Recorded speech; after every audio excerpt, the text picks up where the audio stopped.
3 months after the cheating ended, I found out that my girlfriend of 2 years had been seeing someone else. I was the last person to laugh. We met for the first time when we were both in college. I was 24 and she was 22. I had never been with anyone else before she came along. Even though we were friends, I had just finished a year-long bad relationship. The depressed girl, on the other hand, was very bad. I loved her, but she was so sad that nothing I did could make her feel better. As a psychic, I could feel her sadness spreading into my own. I stopped it there. Since we lived in the same apartment building, it was my ex who first asked her out. A few times I went out of my way to help her, but it wasn't until she asked for a ride that we became friends and then a relationship. Sometimes she was at home and sometimes she was closing the sandwich shop where she worked. I would spend hours with her. She wasn't going to school because she was sad and had broken up with her boyfriend about a year before. I think she never finished school because she moved around to 2 different colleges in her life. Her story about how her ex-partner lied and tricked her brought us together, but I now doubt that it's true. We became a single unit. After being friends with benefits for 2 months, she finally let me meet her parents. I became interested in her after a few months and didn't want any other women to be my lover. She said no, saying that she wasn't ready because she was already engaged. At first, this should have been my first clue, but I decided to ignore it like the fool I was. We kept going out on dates. She and I didn't date anyone else. Another month went by, and I brought up our relationship status again. If we were already exclusive, there was no reason not to say it. She kept refusing to do it. There were times in our relationship when everything seemed perfect. She seemed to like everything I liked. She had the same goals as me, and it looked like we would get along great. But every once in a while I would hear mean things said about me. She would sometimes talk about her many ex-partners and compare me to them. We would fight sometimes over very small things. Even though I tried to calm her down, she wouldn't listen. When she ran out of my apartment, I would sometimes chase after her. That would make her mad, and she would tell me to give her some space. If I didn't follow her around the next time she did it, she would say I didn't care about her. It also began to gaslight me about things I thought I remembered her saying, even though I didn't know what it meant at the time. But I stuck with it like a fool in love. Many of my friends would tell me you could do better or she didn't treat me right when I talked about her, but I would just shrug them off. People, listen to your friends, they really want what's best for you. Even after a year of dating, I would still bring up the fact that we were dating, but she stayed strong. She kept telling me she wasn't ready even though I was the best guy she had ever dated. Even though I didn't like her friends, they all knew we were seeing each other. It seems like she always wants me to hang out with them, but I don't like recurring themes. I would also say that I can't go because I'm allergic to cats and they have one. It got better over time. She called me every night, and we talked on the phone until one of us woke up the next morning. She told me that I was comforting her and putting her to sleep because she was sad. As our problems continued, she would sometimes even get physically violent with us. I got 2 really hard slaps from her. She did both of them because she thought they were funny, not because we were fighting. When she did that, I told her over and over that it was rude and that I would not do that to her. In the middle of a fight, my roommate said, "I don't really need you." My roommate knows all the guys in the building who would be willing to have casual makeouts after going out with him for a little more than a year. She gave in and decided to call him her boyfriend. I thought, though, that she only told her family about it. I thought it was odd, but I didn't pay attention to it because I had already reached my goal. I am going to be honest and say that there were times when I wasn't the best partner for my partner. She sometimes felt like she couldn't handle the stress of her job, school, family, and herself. I also have problems with sadness. I was mad at her, but I didn't hurt her. I would talk about the bad things she had done to me. We broke up a lot. Sometimes she would break up with me, and sometimes I would do the same. But one of us would always give up and go back to the other. In the past, I was a little devious and hurt myself to show her how much it hurt. During our relationship, she also told me that she had suicidal and self-harming thoughts. To be honest, that's where the idea came from. I really fell in love with her. She told me that she was with me. We talked about things like getting married, having kids, living together, and so on. She moved twice during this time, first to her parents' house about an hour to the north, and then to an apartment across the street. While living in the apartment across the street, she threw a party. After it was over, only her friends and I stayed to help clean up. She said this showed why I would make a great mate. After she moved in with her folks, I saw her almost every week, but I noticed that there were times when we didn't see each other. She was answering my calls and texts less quickly, but she still expected a quick answer when she called or emailed me. I would always be there for her, even at 1 a.m., on a day when I had school and a job. After a few months, I started to suggest that we get engaged, but she changed right away and started acting like the girlfriend she had been with her partner. She would use the sadness in her last relationship as an excuse. Then she asked if we could start dating again on a casual basis. I had never done something so stupid before. I said yes. I thought this would show her that I was the right man for her. Over the next few months, she went on dates, but she always told me about them and bragged about how much better I was. Because I was so in love with her. I didn't date, but I did say that if she met someone she liked, I would end our relationship and let her go after him. A lot of what I was doing was for her, even though she wasn't my girlfriend anymore. My friends and family helped me see this. I told her this, and she agreed, saying that any sexual connection would end until we started being exclusive again. But it didn't. She made me feel bad about giving in until I gave in when we were on dates. Then she would get mad out of the blue and ask, "Why couldn't you resist? That is, why didn't I stop her?" Her behavior became mean and cruel. She said the worst thing to me when she said she would never tell me if she was pregnant and that she would be the only one to decide. I really wanted to be a dad and would never leave my kids alone, so that broke my heart. But all I could do was fight with her while we talked about our future. "It looks like the cutest baby that could have been ours," she would say whenever she saw a mixed-race baby. "I'm Latino and she was white." "Would you still marry me?" she would call me or text me when she was sad. Of course I would tell them I love you not until Christmas. When I went to Florida to see my brother, did I start to think something else was wrong? When I texted her, she didn't answer. I would call her at night to do the phone thing. She chose not to answer. But when she called me and asked if I had a certain movie on DVD, I knew something wasn't right. She told me she wanted to watch it with her family when I asked her why. She kind of stopped by to see me when I started the new school year after taking a break.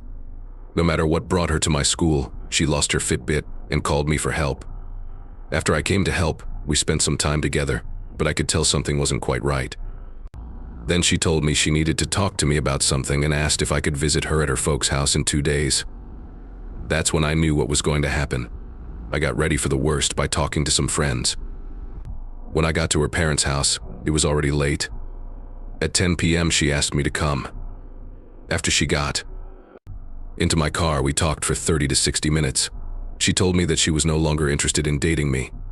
Yes, I agreed. I asked her if it was someone else and told her I could tell she was becoming more detached. She denied that there was anything else. She said she didn't believe we were meant to be together ever again. She did say other things, though. I told her that she had never thought of me as a possible husband, that she never saw us get married or have kids, that she had known from the start. She then said that her children will look like her because she is white and I am Latino. This was one more reason she didn't want to be with me. Plus, she likes to talk about how radical and anti-racist she is, so this is extra funny. Yes. I was shocked by this. I remembered all the plans we had made together, like when she asked me to marry her or talked about the kids we were going to have. That hurt the most. I told her I loved her and that I didn't see us together anymore. We agreed not to talk to each other. She chose to block me on Facebook and said she would because she knew that if I blocked her, I wouldn't be able to keep her banned. Okay, I said. There was no need for any of us to block each other on our phones in an emergency. My family wasn't in the country. As I drove away, I felt sad and like a big weight had been taken off of me. The next month was hard as it went up. In the evenings, I would feel sad. I could see that she had made me dependent on her. I was used to her calls because she called every night. I felt really alone. I put all of my energy into my friends, school, and job, even though I cried a lot on the floor of my bedroom. A month or so later, though, she called me early in the morning. I answered because I thought it was an emergency. It wasn't, though. It didn't make sense that she seemed to have but called me. It's been a month since we spoke. What were the chances that she would call me by accident? The conversation was going on, but it was hard to hear. There was both her voice and a voice I didn't know. Without a doubt, it was a man. The call ended, but I think I heard something about snow where my name was mentioned. I asked some friends and family, which I know is wrong, and they told me she was seeing someone else. Then I got in touch with her. I knew I shouldn't have asked her if she was okay, but I did it anyway. It took days for her answer to get through. Then she told me that she had called me on the wrong number because she really wanted to talk to me. After she told me how much she missed having me around, we talked for a while as if nothing had changed. She told me she was going out with someone. When she asked how I knew, I told her through friends.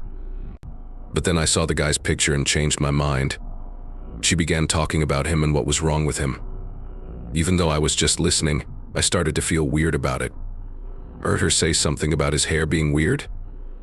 I replied, "Yeah, it kind of is." But it turns out she had been talking about it for years, and she began to wonder how I knew what it looked like at the time. "I'm sorry, I thought you were talking about this moment." After that, she told me that she had been getting a lot of weird friend requests on Facebook lately and asked if they were from me. That's not true. Soon after, we had to say goodbye, and I began to feel odd about it. At first, I was happy for her, but as I thought about it more, I realized I didn't want to talk to her anymore. The next day, I texted her and said, "I like talking to you, but I don't think we should talk again." She agreed. After that, I blocked her number. After a week, I found a message on my phone while I was on campus, even though it hadn't rung. She called and asked if I was home. She came to drop off some things. To be honest, I didn't think she should go back for anything. It made me mad that she came to my front door when no one was there to leave the things. I was pretty angry. I told her to stop getting in touch with me. After that, I chose to email her. I basically told her that even though I loved her very much, she had hurt me, lied to me, and other things. "Thanks for being nice." I told her to tell her parents I said hello. They actively told me what a great boyfriend I was, and we got along pretty well. I then told her that I didn't want to hear from her again, and that she was now on my phone's blacklist. I told her that even though we live an hour apart now, we might still run into each other because of people who live nearby and other things. I told her that if we meet again, I will treat you the same way you treat me. You must treat me like a friend for me to do the same for you. If you treat me badly, I will do the same to you. If you treat me badly, I will act like you don't exist. Once I sent the email, I didn't think I would hear back from her. That was so wrong of me. After a few days, they got back to me. From her dad. Her father is a doctor and was in the Marines. In the email, he told me to not bother his daughter. He said I was watching her, but I was an hour away and busy with friends, work, and school, so I don't know how I was doing. He told her I had fake Facebook pages to keep an eye on her online. Once more, I didn't make any to do that. I had looked at her account a few times through her friends, but that was it. After all, who hasn't? After stressing the part where he said, "I consider this a threat," he treated her badly, just like she did to me. He then said he would get a protection order against me if I didn't leave her alone. I was shocked. My relationship with her dad had always been great. I read something that made no sense to me. After talking to a few other people and going over some law in school, I answered him. I told him, "Look, I don't want anything to do with your daughter. She was the one who started talking again. In fact, she came to my house without telling me a week ago. What makes her want to come to my house if she thinks I'm a stalker?" We both knew that the things he had said were not true, so I told him that no court would ever issue a protection order against them. I told him it would hurt him and his kids if he didn't talk to me again. I then asked myself, what the F is going on? What stories did she tell other people about me? What is the sad story she's telling? When I told my friends what had happened, they were shocked. They only told me to be happy because I was safe from a nuclear blast.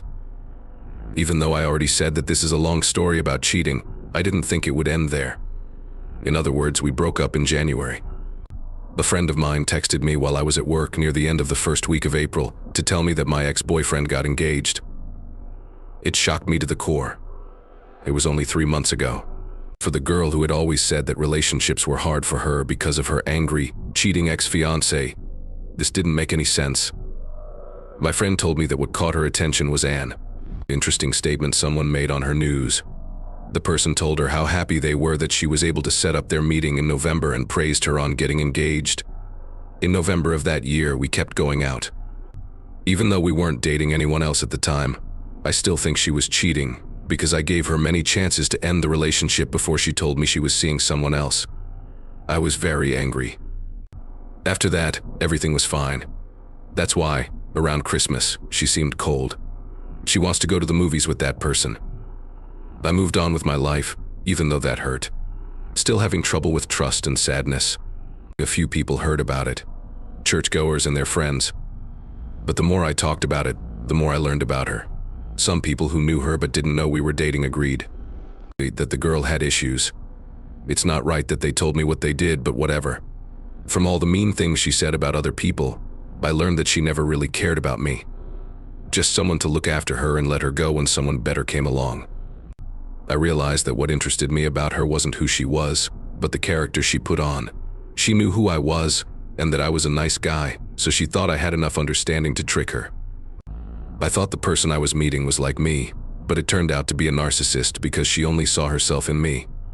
This did, however, teach me a lot about myself, such as the fact that I should be careful about who I show emotion to, and that I care and love too much.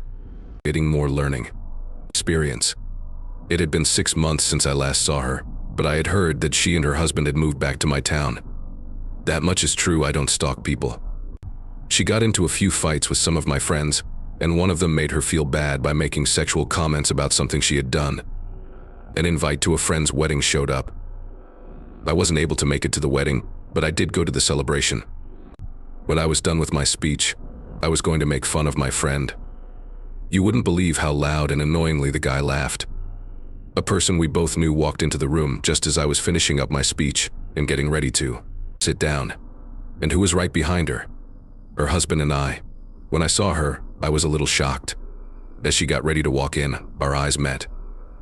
At that very moment, she quickly followed her husband out of sight by pushing him back into the hallway instead of into the room. I went to the other side of the building to collect my feelings and thoughts after being shocked. In general, I was fine, but it was interesting to see her scare me. After a short break, I went back to the room and saw that neither my ex-wife nor her husband had been there. It was yes from my friend when I asked if he had invited her. It was his excuse that he hadn't thought about it when I told him that a heads up would have been nice. He wasn't really a close friend of mine, but we were friends with one of my best friends. The newlyweds were ready for their first dance after a short time, so we all moved some seats out of the way. I was on the side of a door when my ex walked through it and saw that I was right next to her. She quickly left the room while her partner was pulled behind her. We dodged each other for the rest of the reception, except for a few looks. But at that moment, I felt whole again. During the months after we broke up, I felt broken and like a part of me had disappeared. But when I saw how she reacted and how embarrassed she looked, I felt my strength come back. I had never been truly happy before. Even though she was married and I wasn't, I won the breakup.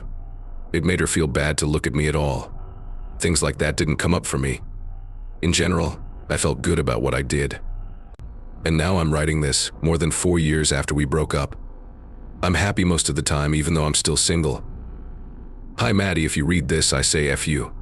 I finished college, you stayed at home and did housework. Since you said you were going to save the world and all that, the only things you're going to change are your dirty diapers and the fact that you lie and cheat.